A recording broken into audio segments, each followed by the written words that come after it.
Hey everybody, this is Voss and Casey Kendall, SHCSAZ. We're going live today.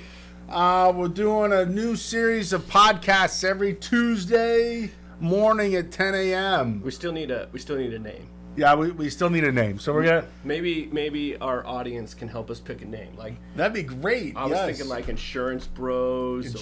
Bros or the Bearded Twins there we go. Or something like that. Yeah. Yeah, like the big one and the semi-big one. I don't know. We're both pretty big. I mean, from the looks of the TV over here, I put on an extra 100 pounds. Well, the camera adds 100 pounds. It sure does. Jeez, I'm gonna have to wear all black. Look like that. Yeah, I figured this one out. Lean and mean, you already know. Yeah. So, thanks for having us out on to create this podcast for information to get out to everybody. Yeah. No, this is a great idea, Voss. I really appreciate this. I've been doing Casey's Corner now for a while. When I started in my own business, and so this kind of just came together as a natural progression. So I really appreciate you bringing this around. Yeah. So introduce yourself. Let everybody know who you are, what you do, how you help. Yeah, absolutely. So my name is Casey Kendall. I'm the owner of Prosperity North Advisors. We specialize in primarily commercial insurance. I do have some personal lines insurance, but my main focus is commercial insurance, and then I've got a few very specific niches that have developed. Yeah. Outside of the assisted living area, I like to work with contractors as well as pest control and service-based businesses. There's multiple lines that go into that, but in the assisted living world, I've really cut that niche on a few different areas. One being the liability in liability's huge in the assisted living world is huge. Yeah. And there's certain things that you have to adhere to, whether you're working with Access or Altix or even like United Healthcare. You have to hit certain things for your general liability, your professional liability. You've got your standard slip and fall, which is your general liability, but then you also have your professional liability, which those are the words you're using. Right. And then what's come on really strong. Professional liability. Yeah, that's like errors in admission. A doctor might call it malpractice, those types of things. But in the assisted living world, what's really come on strong is what they call SAM, or sexual abuse and molestation. Oh, wow. And there's some specific areas that you have to hit with that for the program. So when I'm working with my clients, we're making sure that we're lining up all of those specific requirements, that they're protected all the way around, and meeting those. And then we complete all of the state compliance paperwork for that and everything else. Nice. Well, that's excellent. Thank you. Thank you for that. Yeah, yes. Absolutely. And I know we're gonna, over the course of the next few months, year, however long, we forever. We do this. We're going to start touching base on individual products and ways of going about using them, who they're for, when's a good time, where, who, what, when, where, why, and how, if you remember that one from as a kid growing up on writing stories. And just a quick introduction for me, I'm Voss Spiros. Arizona Medicare and Insurance Solutions in Red Mountain Funeral Home. My wife and I own Red Mountain Funeral Home. You probably know Diana. And I created Senior Healthcare Solutions in 2015. So I'm not good at the math. A few years ago, to kind of bring everybody together in a networking sense and to create more help for people and just help out.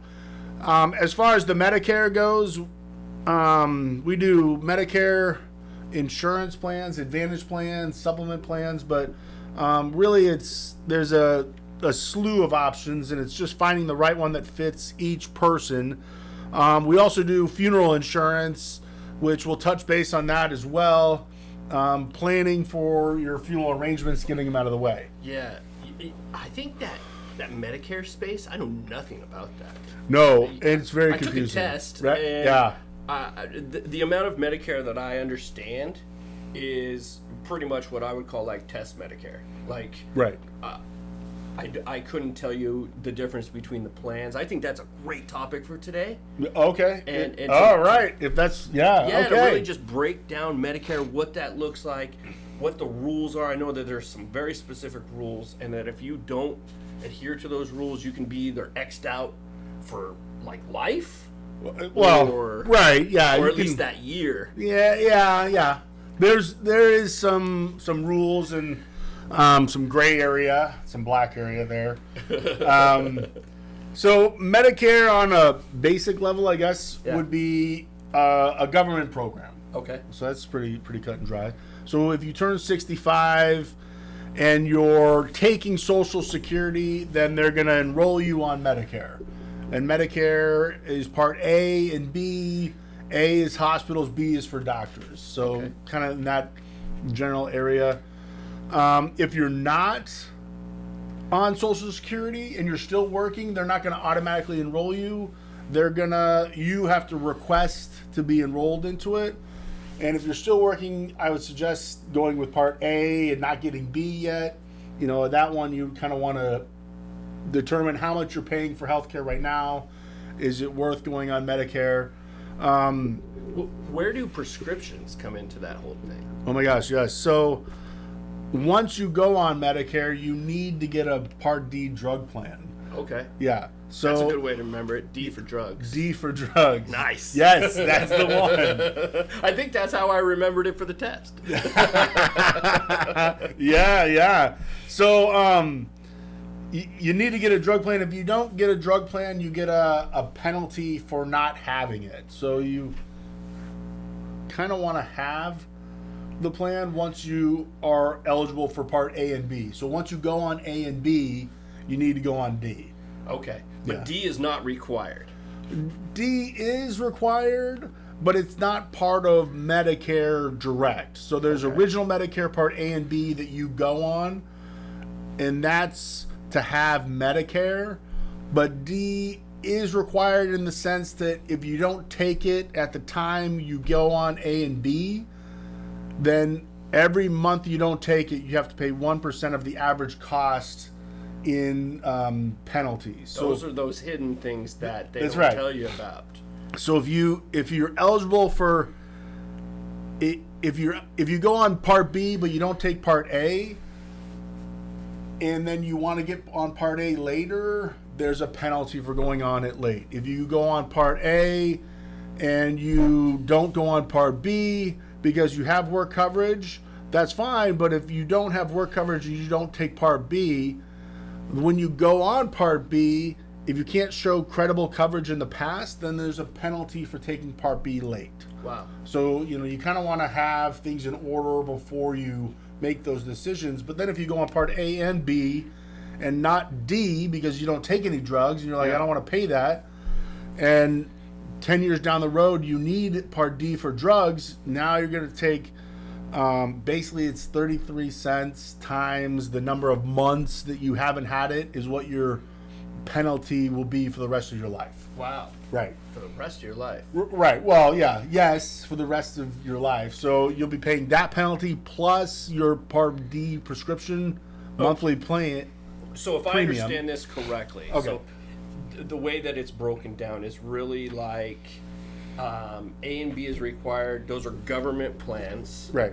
And where it really gets into where somebody would need a professional like you is to break down the best plan for them for Part D, which is their prescriptions. And so Right. if somebody's on a slew of stuff that's keeping them alive, Right. then Slow they stuff. may need a specific plan. A specific plan.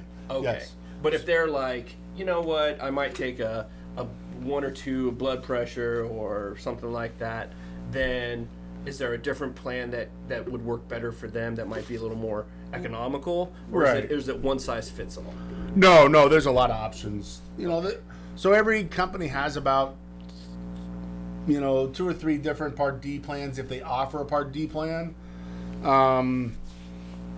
So we would look to see what each plan covers, what drugs are covered, and then determine which plan would work best. on the Part D side. Now, Okay. now there's what somebody would use an agent for is the A and B is an 80-20 kind of setup. It covers 80% of the healthcare costs, and then you're responsible for 20%. Okay. So to cover the 20%, there's two options. There's the supplement plan, which is a Medigap plan. It kind of fills in the gaps, and that's Would that take care of that 20%? it covers the 20%. There's a monthly fee for that plan, so you pay monthly about $150 on average to start, and then it'll cover the 20%. So there's no co-payments and no deductibles that come with it. Well, there's a $200 deductible, but there's pretty much no other expense that comes with it. And then you get the Part D drug plan to cover the drugs. So then would and I'm not sure if I'm going to say this right, but like a PMD or PMB, like a PB&J? no, not like those. Well, I guess I'm kind of thinking of like an RX prescription, like where they're like, oh, this one's $5 here, but it's $18 here. Right. Does that come into play, and can those plans be useful? Is that an effective solution, or am I way off? No, anything can be useful. So like just an RX plan, not like a drug plan, but like an RX. Yeah. You can utilize those on top of your drug plan or instead of, but you kind of have to have the drug plan. Okay. Yeah, and then it just depends on whatever gives you a better shake. In an assisted living setting, right? A private care assisted living setting, where somebody is managing somebody's prescriptions and administering those, whether that's like after a meal or in a setting of like, hey, you've got to take this one in the morning and this one at night.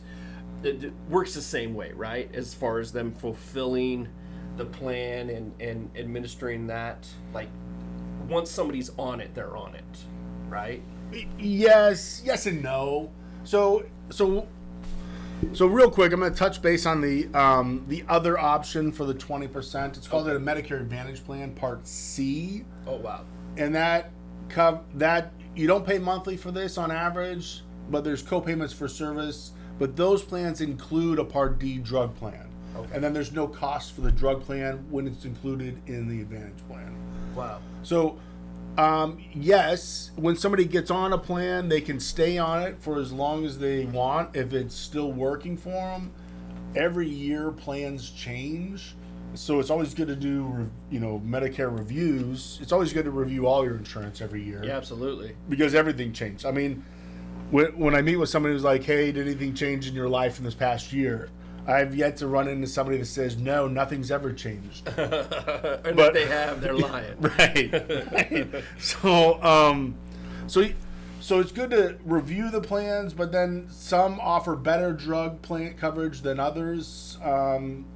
If you're For specific types of prescriptions, they might be diabetic or high blood pressure or something like that. right, Okay. yeah. So I mean, if you're getting to that age for assisted living, a supplement or a Medigap plan would cost you anywhere from $300 to $400 a month, because the monthly premium goes up every year based on age. So you start at $150 when you're 65. When you're 70s and 80s, you're looking at $300-400 a month, and you're not using the plan for what it is. So are those plans included in like an Altix or like an Access program, or is that like a separate pay? Separate things. So Altex Access is one type of insurance. Yeah. Medicare is a whole nother type of insurance. Okay. Right. I think that's important to have a separation in that. It is. So once you get Altex, you're covered. They cover the costs of your healthcare 100%. And they'll cover assistance for living, whether it be at home or in an assisted living home. Mm-hmm.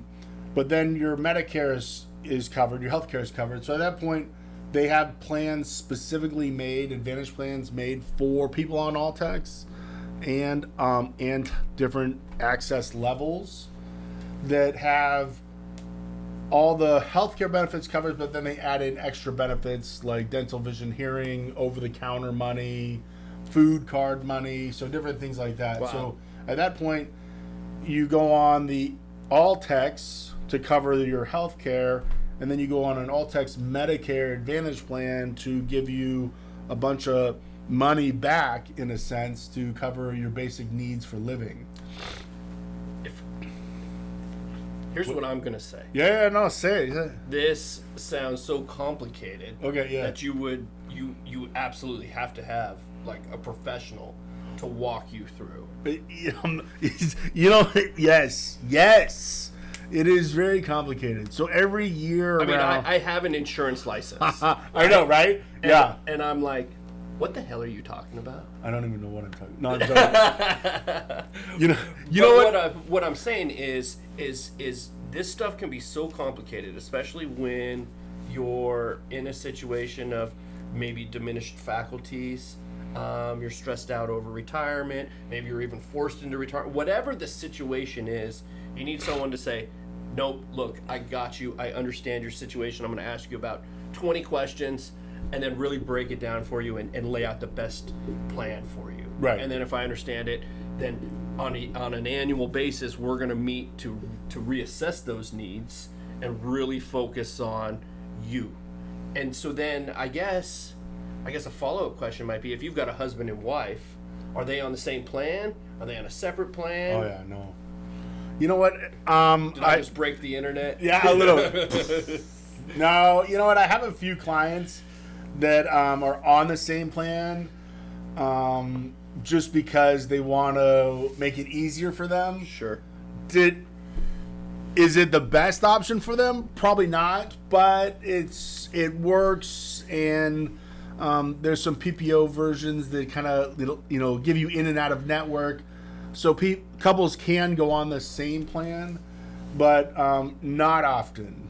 Okay. Right, because it's based around each person's needs, like your doctors, your prescription drugs, and most people have a different doctor or prescription drug than their spouse, and maybe one wears glasses, one doesn't, one has dentures, one doesn't. So you kind of look at all the different aspects and then go through the 150 different options in Maricopa County. Oh my gosh! It's all broken down by county, so I mean Wow. it's yeah. So like every year, around July, August, September, we go through about 2 to 3 months of training to get ready for the new plans in the next year. Wow. Right. It's a lot. I mean, that's on top of our regular CUs that we have to do every 4 years. But every year we have to go through new healthcare training to make sure we can help people out for the following year. It's confusing. Yeah, absolutely. If someone let's hit 2 more points. Okay, 2 more points.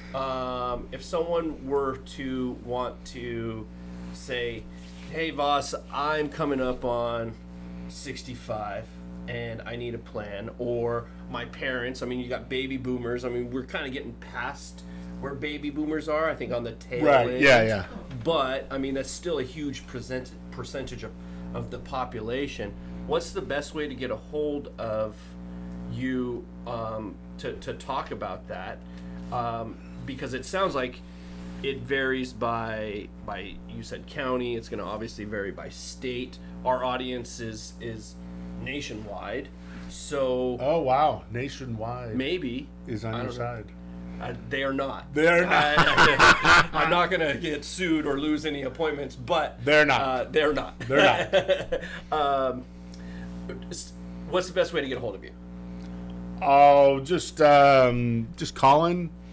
My number 480-999-4409 is the best way to get a hold of me. You probably get Adriana, which is my assistant. Cool. And if I don't get it, I'm probably helping somebody out. So, but yeah, that's the best way to get a hold of me. In an effort to always grow our business, make ourselves better, help other people, help the community, what would you give advice to, because this is pretty complicated stuff. It is complicated. If somebody said, hey, you know what, Voss, I think I could sell that. I've got a network. I've got the ability to sell. I've got access to the senior community, Sun Lakes, Mesa, Surprise, anything like that. what might be the best way they get started? Right. Well, if they want to, reach out to me, I can definitely get people help with the licensing, the life and health licensing, and then working in getting contracted with the different Medicare carriers. There's about 16 of them. Wow. So you don't have to get contracted with all of them. There's a handful of big ones, and then there's a lot of little ones for the other types of benefits. But getting those contracts in place, I work with a lot of agents on getting those in place, and then it's just the training process. So the hand holding and learning about the different plans and how they help each thing. I do a lot of that, a lot of personal, training with agents. So if somebody was interested in that, they can give me a call and I can, just walk them through them, hold their hand, make sure they get up and running to doing where they want to be, and become an agent. It's really not as hard as it sounds. Right. I came from concrete. Honestly, I was a concrete worker, and I studied for the life and health test in the evenings for 2 weeks. Took it and passed it. Boom. Yeah. I'm not a genius by any means, but and then I just got on with a good company, and they taught me what I needed to know, and I get out there, and now I'm out there, helping people out. Absolutely.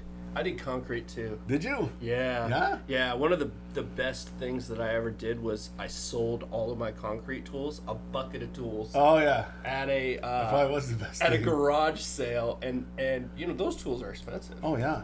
I think I sold them for like $5. The guy was really excited to buy it. I'll bet he was. It's kind of like having a truck. Like, oh, you have a truck? Will you help me move? No. No. Oh, you have concrete tools? Will you help me do concrete? No. No, don't call me for that. Yeah, no, lots of weekends on that one. My dad would be like pimping me out for jobs. I'm like, I don't know.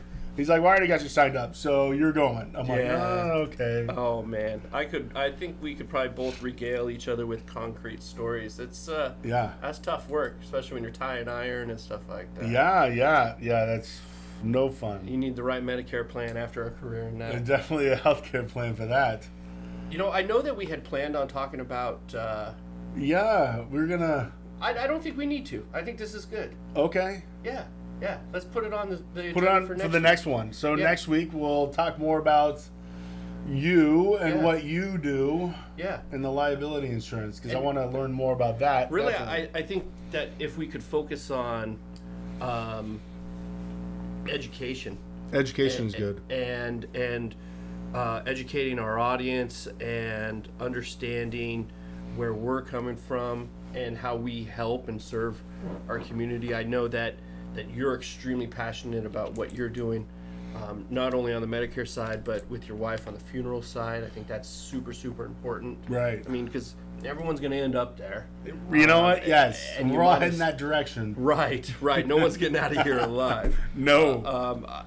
I could talk to you about an hour about liability and merely scratch the surface. So I know, I think right? our next one, why don't we set that up to where we're talking about the liability aspect of it, specifically in the assisted living world or in the healthcare space in general, because the senior healthcare, your group environment, is not only assisted living, but it's companionship, home health, hospice, doctor's office, case managers. Yeah, I mean, there's a ton of liability there, and we touched on the baby boomer aspect of it. So it's not going anywhere anytime soon. No.